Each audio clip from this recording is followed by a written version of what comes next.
स्वधर्मातल्या नाही.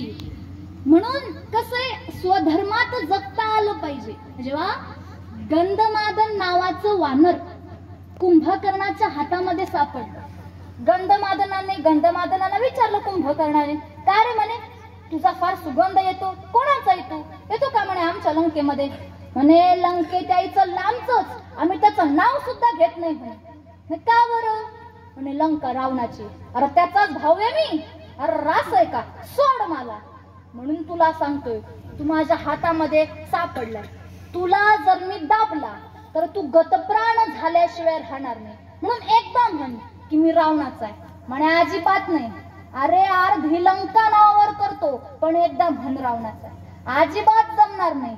बर सोन्यात तुम्ही राहा, काशा तांब्यात आम्ही राहतो, पण एकदा म्हण. म्हणे अजिबात जमणार नाही. तुला भीती वाटत नाही का रे गंधमादना? तू माझ्या हातात सापडलाय, एकदा म्हण फक्त. गंधमादन म्हणला, कुंभकर्ण एक काम करतो का? म्हणे काय? मला तू तुझ्या थोडं कानाजवळ ने. कुंभकर्णाला वाटलं काय सांगायचंय की काय, कानाजवळ नेलं. कानाजवळ नेल्यावर गंधमादनाने खाडकन मारली महाराज कुंभकर्णाच्या. अशीच मारली बर का, खाडकन मारली. कुंभकर्ण विचारतो, तुला लाज नाही वाटत का रे? तू माझ्या हातात सापडला, तुला जर दाबला तर तू गतप्राण झाल्याशिवाय राहणार नाही. तुला भीती नाही वाटली? आता गंधमादनाला माहितीये याने जर का मला दाबलं तर मी गतप्राण झाल्याशिवाय राहणार नाही. पण गंधमादन बोलू लागला, कुंभकर्ण आई, मी आताच्या आता रामाचा होऊन मरेल, पण रावणाचा होऊन मला जीवन जगणं शक्य होणार नाही. अरे स्वतःच्या धर्मात मरणं हे कितीतरी पटीने श्रेष्ठ असतं. हे कोणाला कळालं? वानराला कळालं, पण नराला कळना. या दोघांमध्ये असलेला फरक आहे महाराज. मग आता आमच्या ज्ञाननिष्ठ आहे. ज्ञात महाराज कोण आहे? ज्ञाननिष्ठ. म्हणे कस काय? म्हणे संतांना हे जग विष्णुमय जग, वैष्णवांचा धर्म.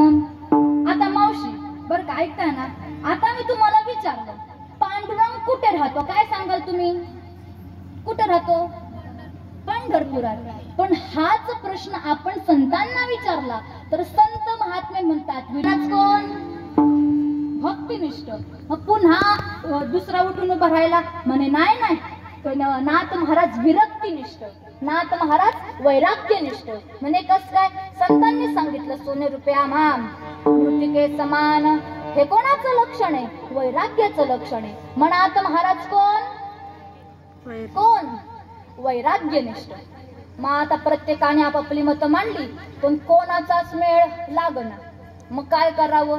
मग विचार केला, आपण एक काम करू, देवाला जाऊन विचारू, पांडुरंगाला जाऊन विचारू नेमकी नाथ महाराज कोण आहे. आणि मग गेले त्यांच्याकडे, भगवंताकडे विचारलं. म्हणे नाथ महाराजांविषयी आम्ही संशोधन करतोय, सांगाल का आम्हाला नाथ महाराज कोण आहेत? तुम्ही तर थांबू नका म्हणे, तुम्ही जा. म्हणे गोपाळदासजींना विचारा, त्यांचे मोठे भक्त आहे म्हणे, त्यांना जाऊन विचारा कोण आहे म्हणे नाथ महाराज. मग आले.